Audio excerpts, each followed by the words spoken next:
मैं आपके साथ प्रेमनु और आप देख रहे हैं बुंदेलखंड न्यूज। आज हम आए हैं डॉक्टर शबाना रफीक मैम के यहाँ। इन्होंने एक बहुत अच्छी रचना की है, बहुत अच्छी किताब लिखी है। आज उसी किताब के बारे में इनसे बातें करेंगे, समझेंगे कि इन्होंने किताब में कैसे कंटेंट डाले हैं और क्या उद्देश्य है इस किताब को लिखने के पीछे। मैं डॉक्टर शबाना रफीक, स्त्री रोग गहन चिकित्सा एवं निश्चेतना विशेषज्ञ हूँ।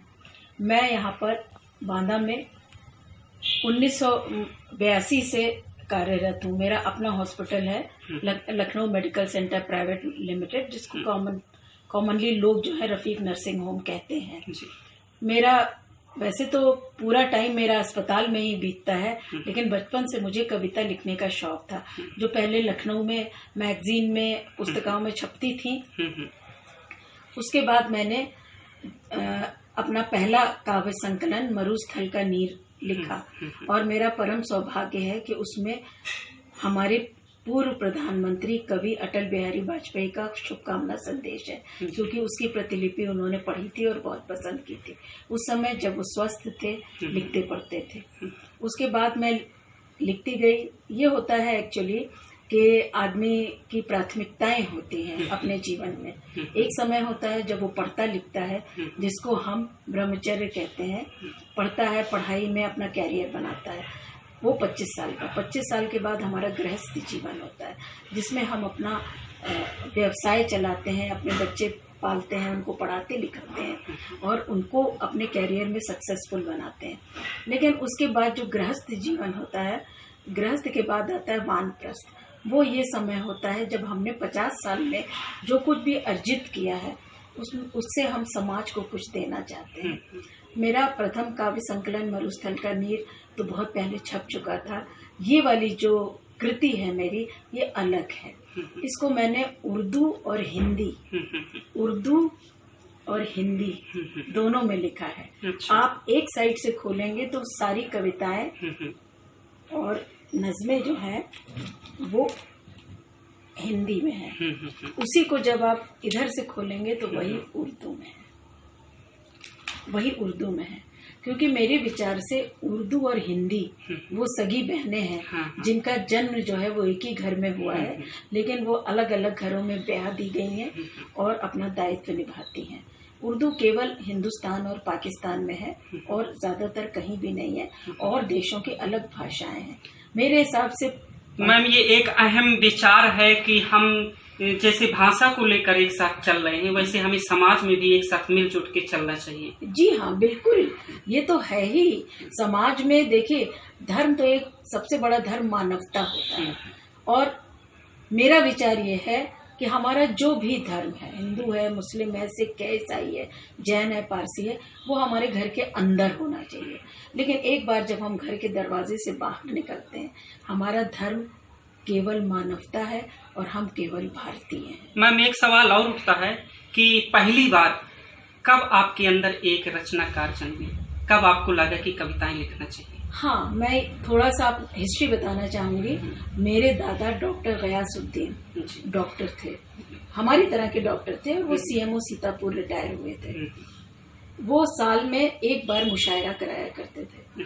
जो एक पहले दिन भक्ति का नातिया, भक्ति की रचनाएं होती थी, नातिया मुशायरा कहते हैं, और दूसरे दिन नॉर्मल जैसा मुशायरा होता है। मुझे लगता है कि ये जीन अभिमन्यु की तरह मेरे अंदर तभी दादा से आया था। अच्छा, मतलब आपको प्रेरणा आपके दादाजी से मिली, फिर आपने अपनी ये प्रेरणा जो आपके अंदर जगी, आपका ये जो शौक कह सकते हैं, ये जब जगा तो आपने किससे कहा, कैसे आपने इसकी शुरुआत करी? शुरुआत तो माँ से ही होती है। मैं लखनऊ में पढ़ी हूँ, पली बड़ी हूँ वहाँ पर, तो अपनी माँ से कहा, माँ ने बहुत मेरा सहयोग किया, कहा तुम बिल्कुल लिखो, और मैं धीरे धीरे लिखती रही।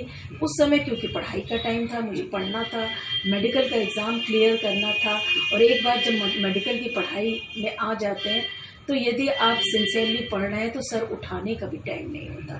तो मैंने थोड़ा ब्रेक लिया, मैंने लिखती गई, इकट्ठा करती गई, और उसके बाद जब मैं अपनी सारी प्राथमिकताओं से मुक्त हो गई, मेरे बच्चे पढ़ लिख के खुद यहाँ से चले गए और मेरे ऊपर निर्भर है, तब मैंने अपना समय कविता को देना शुरू किया। उसको काफी कई साल हो गए। उसका विमोचन जो था वो 2005 एग्जैक्टली मुझे याद नहीं है, मैं अभी देख के बताऊंगी, उसमें हुआ था। मैंने यहीं बांदा से ही उसका विमोचन किया था। हमारी एक संस्था है चिराग फाउंडेशन, हमने उससे किया था। और गोविंद मिश्र जी साहित्य अकेडमी विनर है वो, और इनका इनकम टैक्स कमिश्नर है, वो मुख्य अतिथि आए थे। उनका बांदा से रिश्ता है, इसलिए मेरा आमंत्रण उन्होंने स्वीकार किया था और यहीं से मैंने उसका विमोचन कराया था। मैम अभी मैंने देखा कि मुझे लगता है कि आपका इस जो किताब का विमोचन है वो शायद कल ही था। जी हाँ। और नाम आपने वैसे क्या रखा है किताब का? किताब का नाम है मुकद्दस यादें। ये देखिए, मुकद्दस यादें मैम ने किताब का नाम रखा है और ये बहुत प्यारी किताब है। मैं और जानना चाहता हूँ कि आपने ये किताब लिखी, इससे हमारे समाज को, जो पढ़ने वाले, उनको क्या फायदा और क्या मतलब है सीख मिलने वाली? इस किताब का नाम है मुकद्दस यादें। शायद आप इसका मतलब ना समझ पाए। मुकद्दस माने होता है पवित्र और यादें माने स्मृतियां। तो आज हम क्योंकि 60 साल से ऊपर हैं, तो हमारे जीवन में बहुत सी पवित्र स्मृतियां हैं। उन पवित्र स्मृतियों को मैंने इस किताब में बांध दिया है और साथ में उर्दू और हिंदी को एक डोर में बांध दिया है।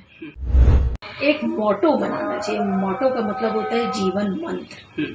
एक ना एक जीवन मंत्र, मेरा जीवन है मंत्र है, life is management of time. जीवन समय का सही प्रबंधन। अगर आपने समय का सही प्रबंधन नहीं किया तो आप जीवन में कुछ नहीं कर सकते। मेरे ऊपर तो बहुत जिम्मेदारियां थी और आज भी अस्पताल मेरी पूरी जिम्मेदारी है। तो मैंने इस तरह से किया कि मैं, वैसे तो हम लेडी डॉक्टर से हमारा काम रात में भी होता है, डिलीवरी ऑपरेशन रात में भी होते हैं, लेकिन मैंने जो नियम फॉलो किया है, जब दुनिया सो के उठती है तो मैं अपना व्यक्तिगत सारा काम कर चुकी होती हूँ जो मेरे लिए होता है। मतलब 5 बजे से लेके 7-8 बजे तक। उसके बाद मैं कुछ नहीं करती क्योंकि मुझे हॉस्पिटल जाना होता है। तो मैंने जितनी कविताएं लिखी हैं उनको टाइप खुद किया है और जो भी विचार आए हैं उनको कविताओं में ढाला है, वो सब 8 बजे से पहले। सर का तो बहुत बड़ा योगदान है। नंबर 1 के पत्नी होते हुए मुझे उन्होंने किसी काम में रोका नहीं। जो मैंने चाहा वो किया। मैंने किताब लिखी, दूसरी किताब लिखी और जो कुछ भी मैंने चिराग फाउंडेशन बनाया उसके बारे में मैं आपको बताऊंगी। उन्होंने किसी बात में, वो हमेशा संरक्षक बनके हमारे साथ रहे हैं और हर तरह से उन्होंने मेरा सहयोग किया है, मेरा उत्साहवर्धन किया है और हमेशा मेरे कामों की प्रशंसा की है। ये मेरी माँ बेगम अजीज बानो है। ये उस समय की पढ़ी लिखी महिला है। मैं खुद इस वक्त 64 साल की हूँ, तो आप मेरी माँ की आयु है भी नहीं, 30 साल पहले उनका देहांत हो गया था। तो वो है जो उन दिनों की पढ़ी लिखी मुस्लिम महिला है जब महिलाओं को पढ़ाया ही नहीं जाता था। वो बरेली कॉलेज की पढ़ी हुई है और रोडवेज में अफसर थी, कार्यरत थी उत्तर प्रदेश राज्य परिवहन निगम में। मेरे हिसाब से वो आदर्श महिला थी। मैंने आज तक किसी भी महिला में जितने भी गुण होते हैं उस सब गुणों का समावेश उनमें देखा है। जब वो खाना बनाती थी तो लगता था कि किसी शेफ ने बनाया। जब वो सिलाई कढ़ाई करती थी तो लोग कहते थे झूठ बोलती हैं, ये बाजार का है। हाँ, और बहुत ज्यादा मिलनसार थी। किताबें तो मैं 500 ही छपवाती हूँ। मैंने मरुस्थल का नीर करीब करीब खत्म हो चुकी है। अभी तो मैं दे दूंगी, श्याम जी के पास तो वैसे है। हाँ, तुम्हें चाहिए तो तुम्हें भी दे दूंगी, ये तो दे देंगे। हाँ, थोड़ा सा कॉस्टली तो होता है क्योंकि मैं देख रहा हूँ कि आपका जो फ्रंट पेज है, इसकी जो प्रिंटिंग है और जो पेज है, देखिए ऐसा है कि हम अपनी सारी जिम्मेदारियों से निपट चुके हैं और हम जो भी अब धन हम और डॉक्टर साहब कमा रहे हैं तो हमें समाज सेवा में ही लगाना है, जो हम चिराग, क्योंकि अब हमें बच्चे खुद कमा रहे हैं। बेटी अमेरिका में है, लड़का प्लास्टिक सर्जन है, बहू IVF स्पेशलिस्ट है।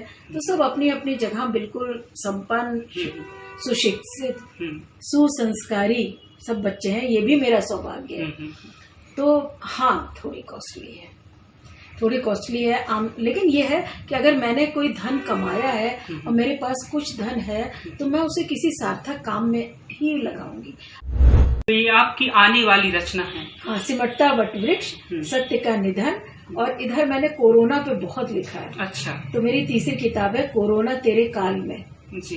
कि कोरोना में क्या क्या हुआ, ईद कैसे मनाई, बकरीद कैसे मनाई, लोग किस तरह से परेशान हुए, गरीब लोग कैसे परेशान हुए, मजदूर कैसे परेशान हुए, इस पे बहुत सी 10-15 कविताएं लिख चुकी हूँ। मैं 30 कविताएं रखती हूँ एक किताब में। इन चीजों को कैसे देखते? नहीं, मेरा प्रोफेशन तो मेडिकल प्रोफेशन है, और वो मैं मेडिकल प्रोफेशन में 9 साल पढ़ाई के और 38-39 साल प्रैक्टिस के, मैं उसमें बिल्कुल डूब चुकी हूँ। अच्छा, उस मेडिकल प्रोफेशन मेरा फर्स्ट प्रायोरिटी है। उसके बाद जो मेरी रुचि है वो कविताएं लिखने में है, और कविताओं से मुझे धन नहीं लेना।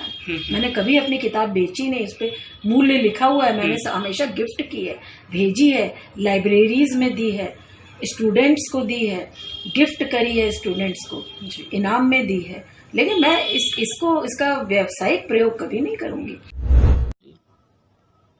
दहेज के विरोध में मेरी प्रिय कविता है दहेज की पीड़ा।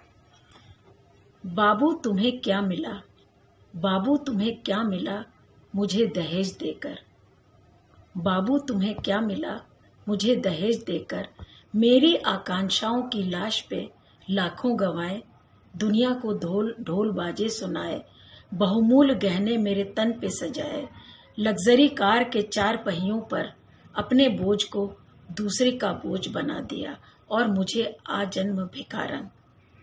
बाबू तुमने कुछ विवेक से काम लिया होता, मुझे ज्ञान और शिक्षा का दहेज दिया होता। अपना धन खोया, मेरी स्मिता गवाई, घिनौनी कुप्रथा का वट वृक्ष बोया। आज तुम्हारे बीज से बनी मैं प्रण करती हूँ, घृणा उपेक्षा प्रताड़ना सब सहूंगी, बेटी को दहेज नहीं दूंगी, बहू से दहेज नहीं लूंगी।